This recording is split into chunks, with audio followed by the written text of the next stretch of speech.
सीधा आपको पंचकुला लिए चलते हैं, जहां प्रदेश के गृह और सहकारिता मंत्री अमित शाह संबोधित कर रहे हैं। आज गीता की भूमि, हरि की भूमि हरियाणा पर आकर आप सबको मिलकर सच अर्थ में बहुत बहुत आनंद और खुशी हो रही। हरियाणा ने हमेशा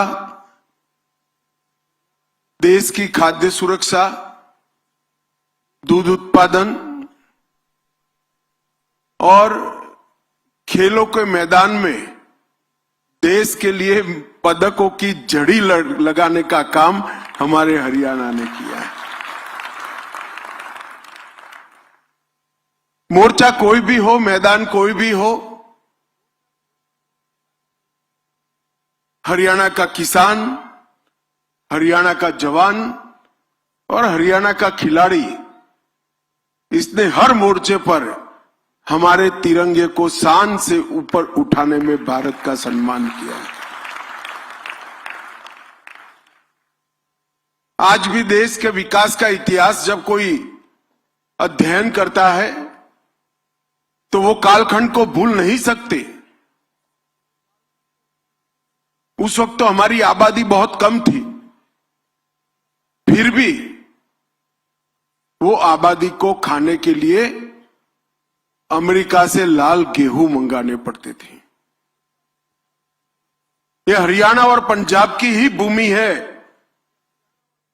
जिसने देश को अनाज के मामले में आत्मनिर्भर कर दुनिया में सम्मान दिलाने का काम किया।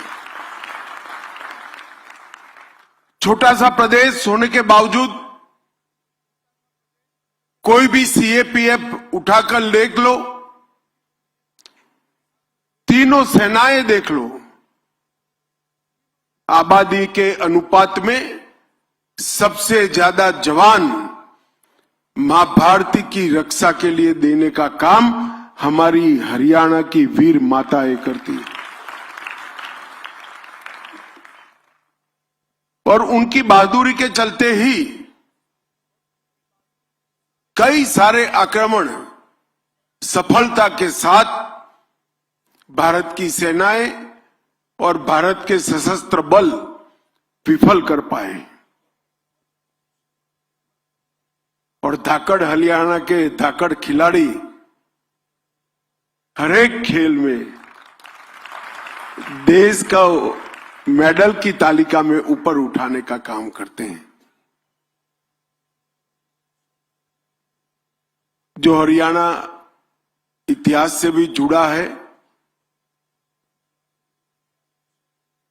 धर्म से भी जुड़ा है, आध्यात्म से भी जुड़ा है, परंपराओं से भी जुड़ा है, वो हरियाणा आज धीरे धीरे कृषि और सहकार दोनों के सुयोग से किसान समृद्धि के नए आयाम लिखने जा रहा है। मित्रों, आज मौका है अंतर्राष्ट्रीय सहकारिता वर्ष में क्रिप्को द्वारा एक सेमिनार आयोजित किया है। यही सेमिनार में मिल्क चिलिंग सेंटर, हफेड़ का आटा mill, RuPay platinum card, model PACS का पंजीकरण और सहकारिता वर्ष का पोर्टल, जो पूरे देश की सहकारिता की इंफॉर्मेशन सहकारिता से जुड़े सभी किसानों को देगा, उसका यहां पर लोकार्पण हुआ है। मित्रों, हम सब जानते हैं कि देश की 70% आबादी, हमारी आबादी का एक बहुत बड़ा हिस्सा गांव में रहता है। हमारी आबादी के बहुत बड़े हिस्से का डायरेक्ट या इनडायरेक्ट जीवन यापन भी खेती के आधार पर होता है, किसानी के आधार पर होता है, पशुपालन के आधार पर होता है।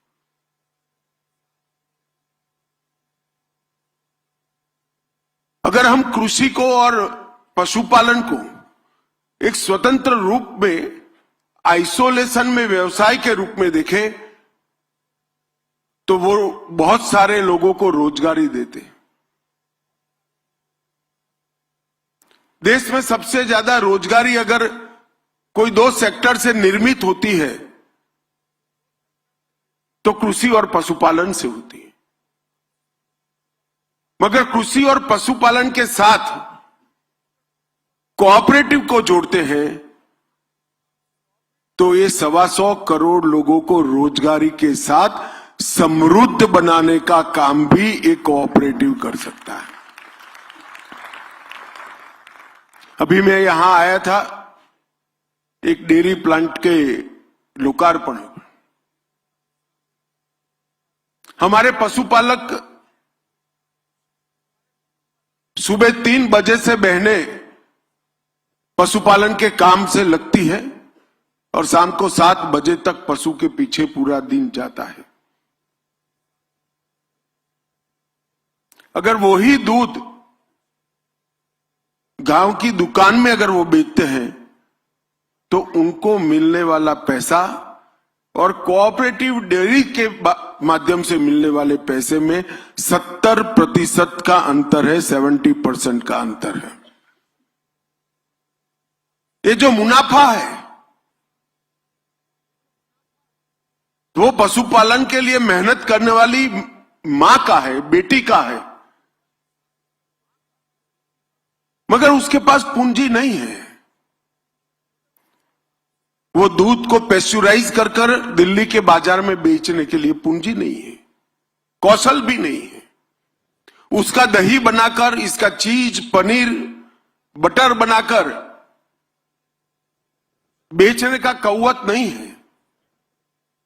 मगर कोऑपरेटिव एक सेक्टर है जहां पर वो सिर्फ दूध देकर आती है और कोऑपरेटिव माध्यम से सिर्फ 100 रुपया ये माताओं ने भरा है। और गुजरात में आज अमूल 36 लाख बहनों को 90,000 करोड़ रुपया हर साल वितरित करती है।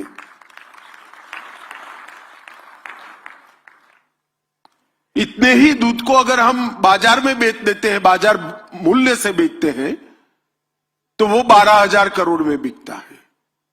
अब ये 12,000 करोड़ और 90,000 करोड़ का जो अंतर है वो कोऑपरेटिव है। इसी के लिए कहते हैं कि पशुपालन, कृषि और कोऑपरेटिव तीनों को मिलाया जाए तो सहकार से समृद्धि का सृजन हो सकता है। हमने कृषि और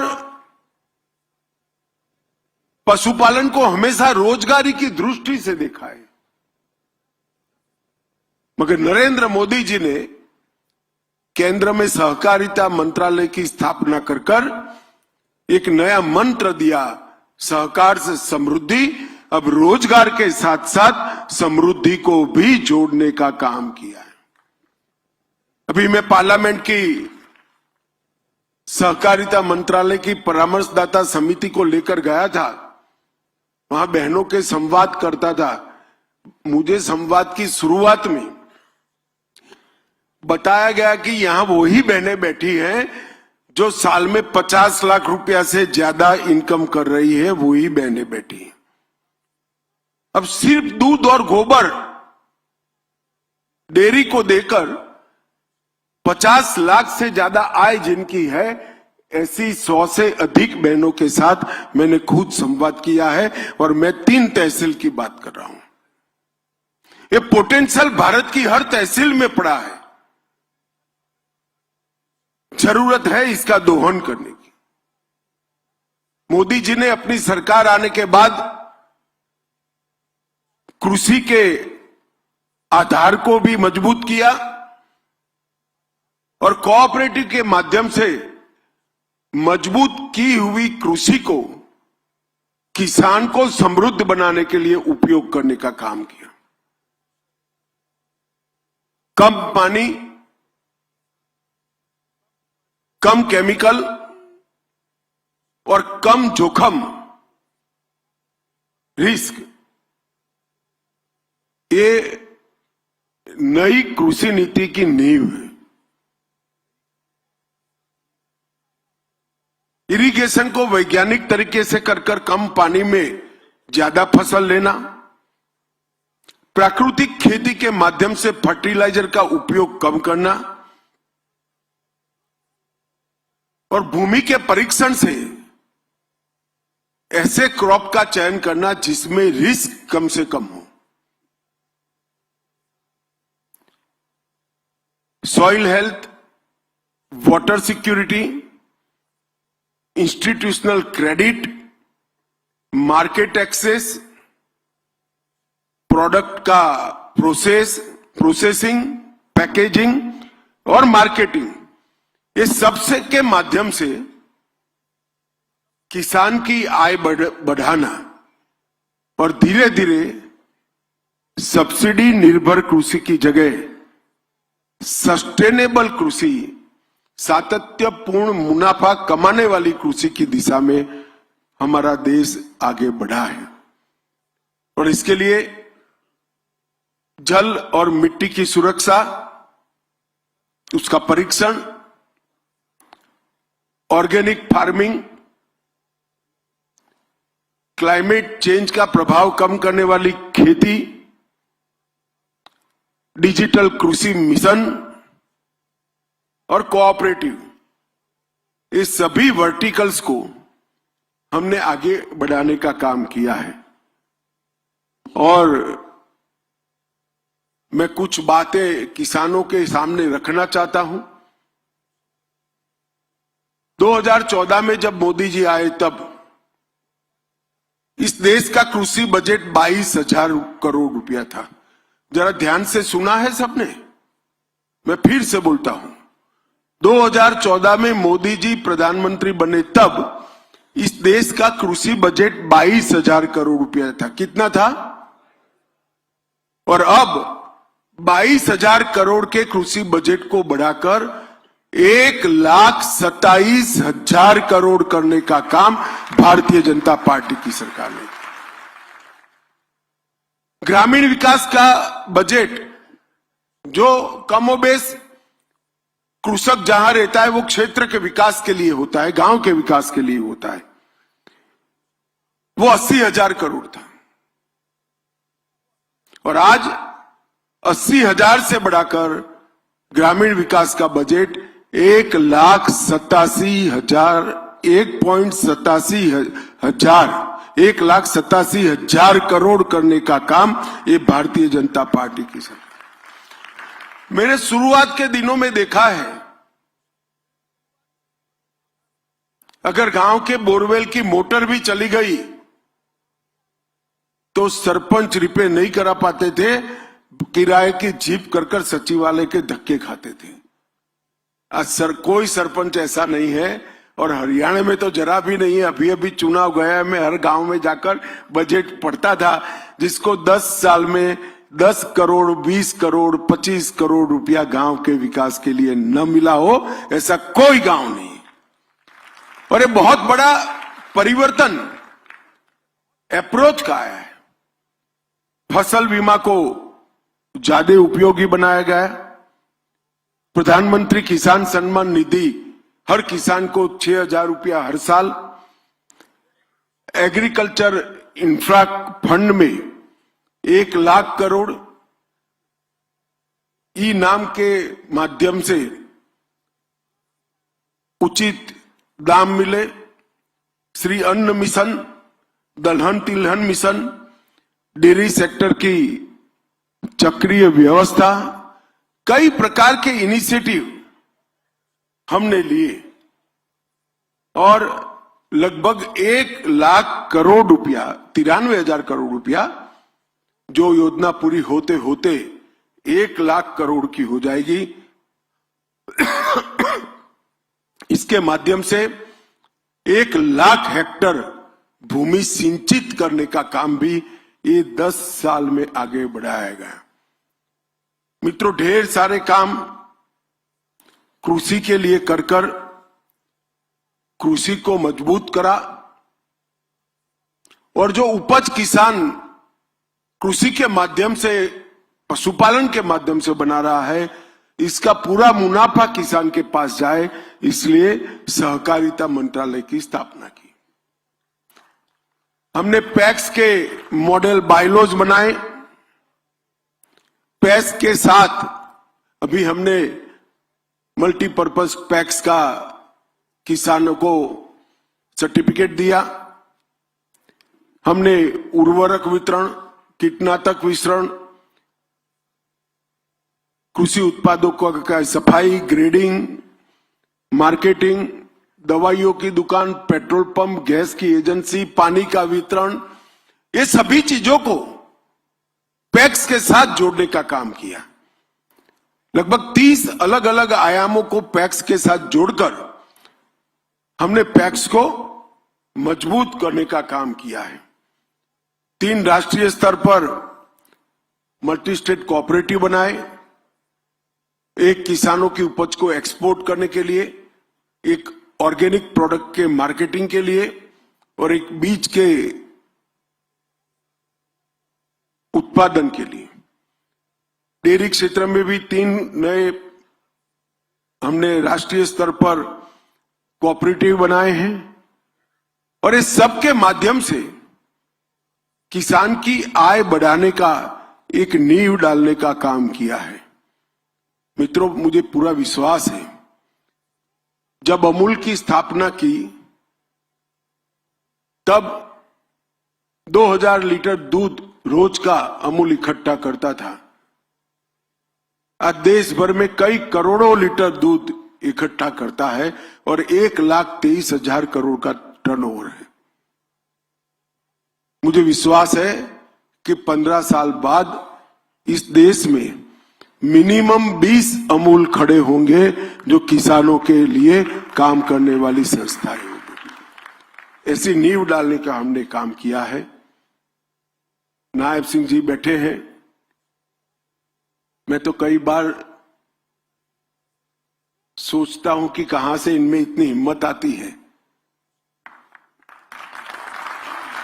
मुझे घोषणा पत्र के लिए सैनी साहब ने बुलाया,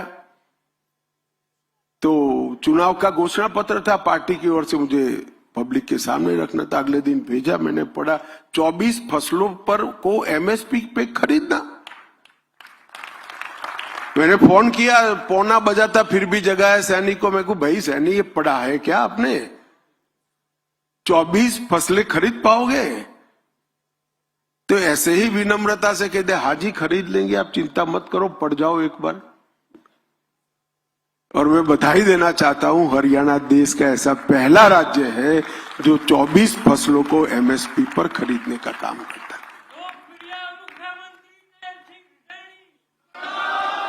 और जो खरीदते हैं, बैठ जाइए, जो खरीदते हैं उसका भी पैसा 48 घंटे में पूरी कागजी कार्यवाही पूरी कर कर आपके बैंक अकाउंट में ट्रांसफर कर देते। मैं सहकारिता मंत्री हूं, अनेक राज्यों से चीनी मिलने वाले और गन्ना किसान दोनों मिलने आते हैं।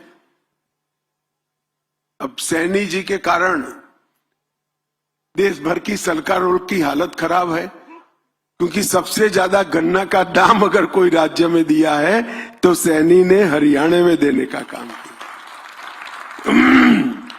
108 मंडियों को ई नाम पोर्टल पर उन्होंने जोड़ दिया है।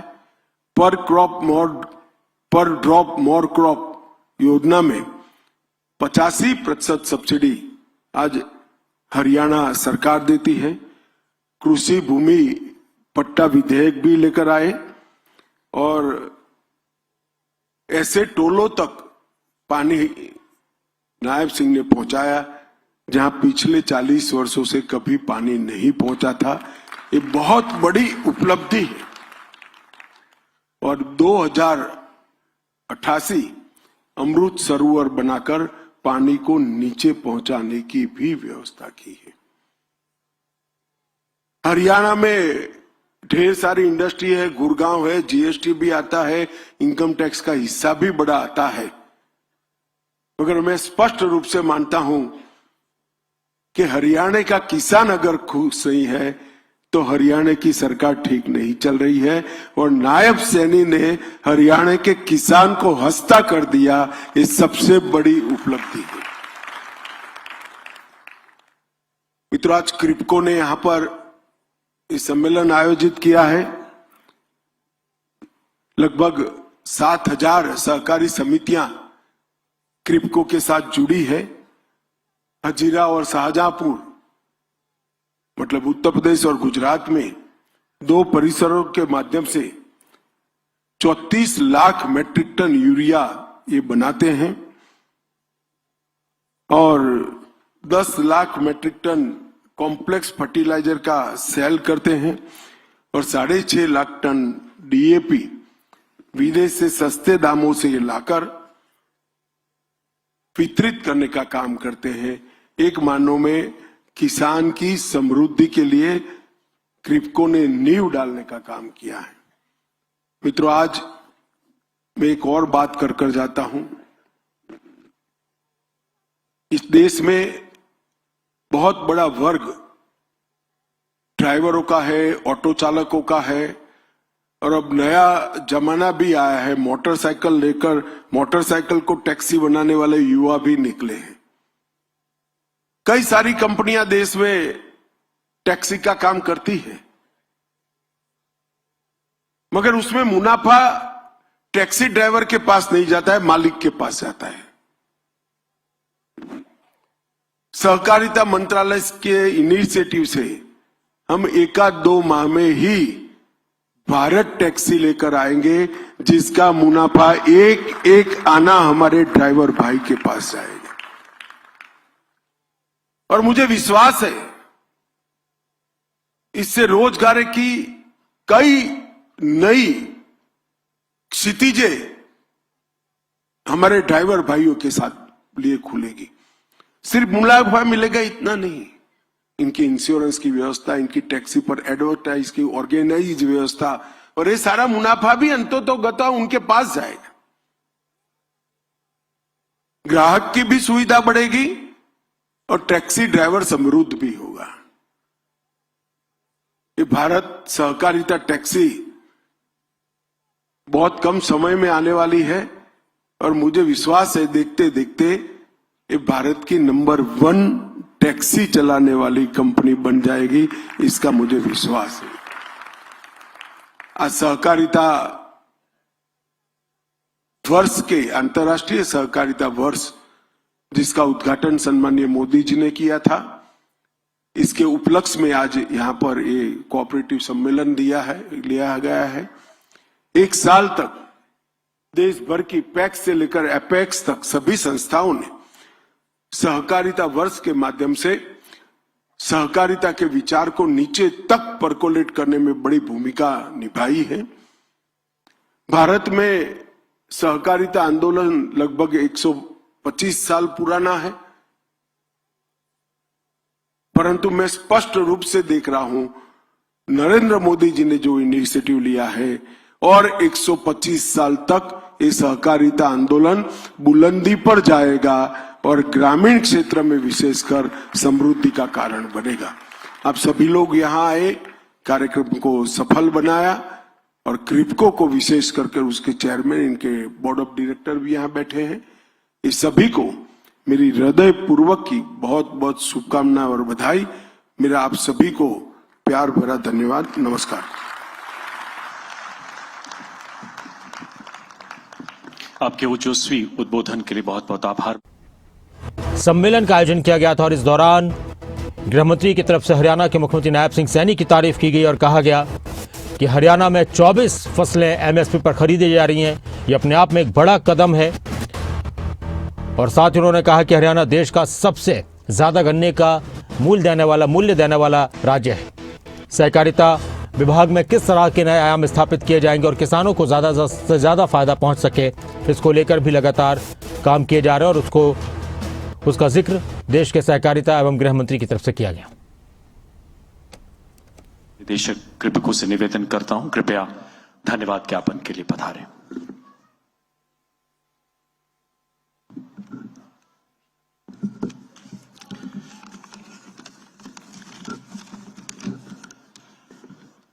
आज के इस सहकारी सम्मेलन में उपस्थित माननीय केंद्रीय गृह एवं सहकारिता मंत्री परम आदरणीय श्री अमित शाह जी, आज के कार्यक्रम के विशिष्ट अतिथि माननीय मुख्यमंत्री श्री नायब सिंह सैनी जी, माननीय केंद्रीय राज्य मंत्री सहकारिता मंत्रालय श्री कृष्णपाल गुर्जर जी, श्री मोहनलाल बडोली जी, बीजेपी प्रदेश अध्यक्ष हरियाणा, माननीय सहकारिता मंत्री हरियाणा सरकार डॉक्टर अरविंद कुमार शर्मा जी, सहकारिता मंत्रालय के सचिव डॉक्टर आशीष कुमार भूटानी जी, हरियाणा सरकार के मुख्य सचिव श्री अनुराग रस्तोगी जी एवं विभिन्न विभागों से पधारे हुए सभी वरिष्ठ अधिकारीगण, क्रिप्को के अध्यक्ष श्री वी सुधाकर चौधरी जी व क्रिप्को निदेशक मंडल के सभी सदस्यगण, सहकार बंधुओं, विशिष्ट अतिथिगण,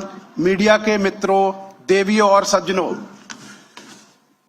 यह मेरे लिए अत्यंत सौभाग्य और हर्ष की बात है कि मैं संपूर्ण क्रिप्को परिवार की ओर से आज के इस सहकारी सम्मेलन में सभी गणमान्य अतिथिगणों का धन्यवाद व्यक्त कर रहा हूं। हम सम्मान